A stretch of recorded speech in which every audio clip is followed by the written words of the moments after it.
4, 3, 2, 1. For the first time in my life, I did a walking challenge, and I did in London, so I did a winter walk. And my walk was 10 kilometers. There were a few different routes available, so there was 5 kilometers, which is great for families with young kids and also people who are less able to walk. Then 10 kilometers was the next option. Then there were 2 routes for half marathon and also a full marathon.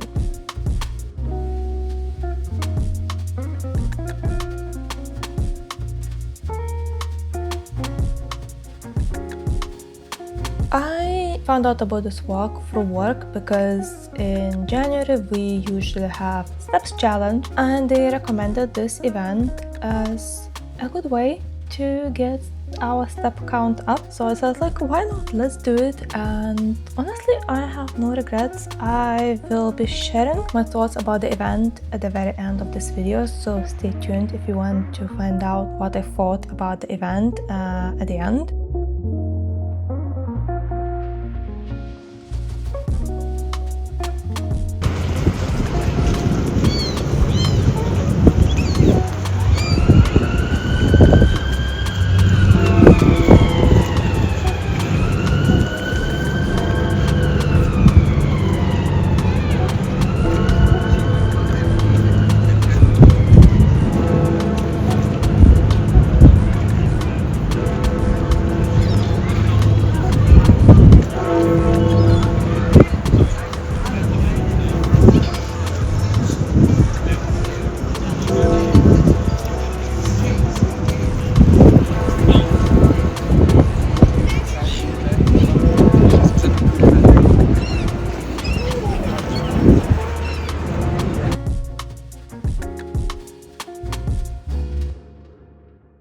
So during such events, there's usually some kind of a fundraiser happening as well. So I was fundraising for charity called Shout. They provide a service to young adults who need someone to talk to if they're really struggling with their mental health. And I believe that it's a really amazing service and it's really needed because I do see a lot of young people struggling with their mental health, and sometimes they have absolutely no one to talk to in their circle in their life. I believe Shout is doing an amazing job providing this service, so that's the charity I was fundraising for.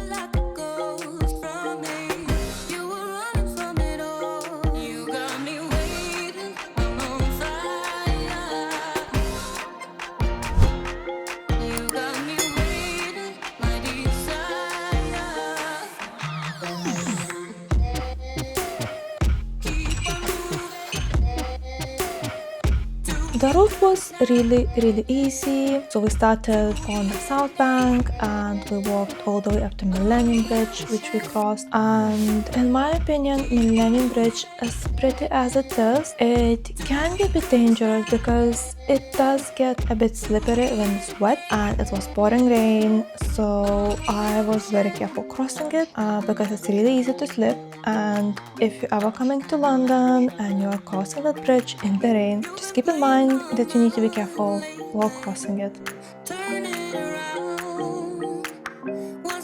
The whole route is really easy to follow because there are everywhere the markers showing the direction we need to go, and every couple of kilometers there's also a sign telling us how far we walk, so it's really easy to know how you're doing and where you need to go, because there are even signs if the route is splitting, because a lot of people are following the same route. So for example, if you see in my video people with blue numbers, but some people have yellow number, so each color indicates which route we're doing. And for example, blue meant 10 kilometers, yellow was either full marathon or half marathon, because I don't remember which route was purple, which was yellow.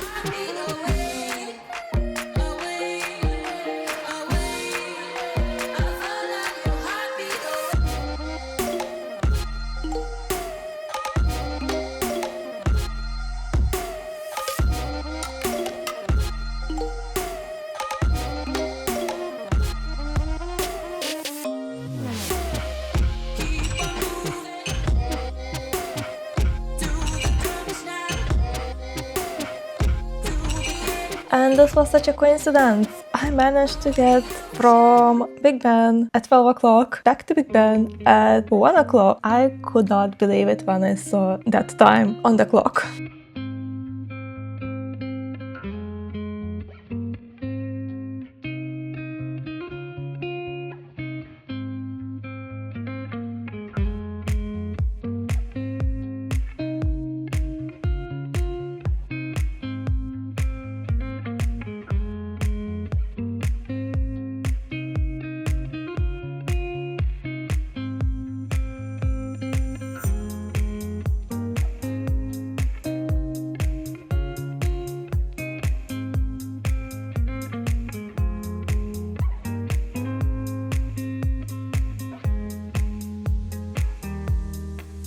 This is where I probably started already feeling really tired, and I already started needing a break, but I knew that I was really close because I just needed to cross this bridge and walk a little bit further and I will get to the finish.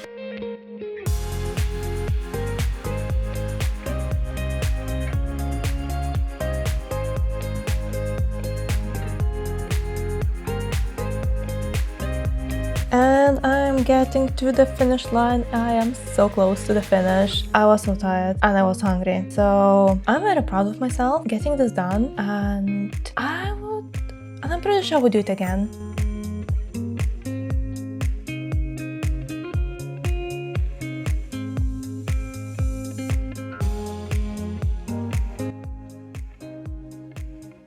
And after that, I got a lunch, which was quite delicious. It was warm, that's the most important part at that time. So I'm finally home, and honestly, the only thing that I wanted, actually two things. First thing, to sit down, which I'm doing right now. And the next thing was to change into dry clothes because I got completely soaked to the bone because it was raining, and it was raining like it was pouring pretty much all the way. It started raining, I would say at the very beginning of the walk, not far from our cricket grounds where we started. And then by the time I reached London Eye, it started pouring really bad, and it continued like that pretty much all the way. All my clothes are completely soaked, even my thermals, and my shoes got soaked. So I was so cold that even when I was having my lunch at I was sitting and shivering. So that brownie, when I took it to eat and I felt that it was warm, that was probably the nicest thing ever. So now I'm enjoying wearing dry clothes, being at home in the warmth, having a cup of tea, and I thought I'll have a quick chat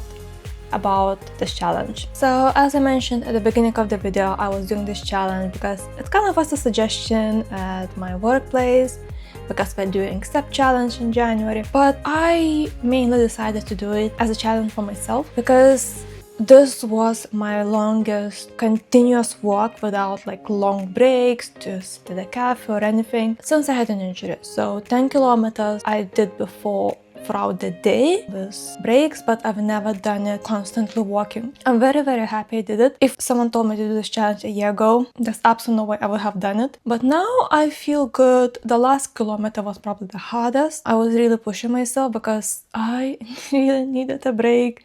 I didn't just sit down, but I did it. I'm very happy about it. And I think I would happily do it again, even though before the challenge I was thinking like, there's no way I would ever do it again. Why did I stand up? But now I would even consider maybe in a year's time even try a half marathon. So that was a very nice challenge and a very nice walk. The walk itself was easy, as you've seen. I would say even touristy route. So let me show you what I got when I arrived to the event. So when I arrived at the event, I was given a lanyard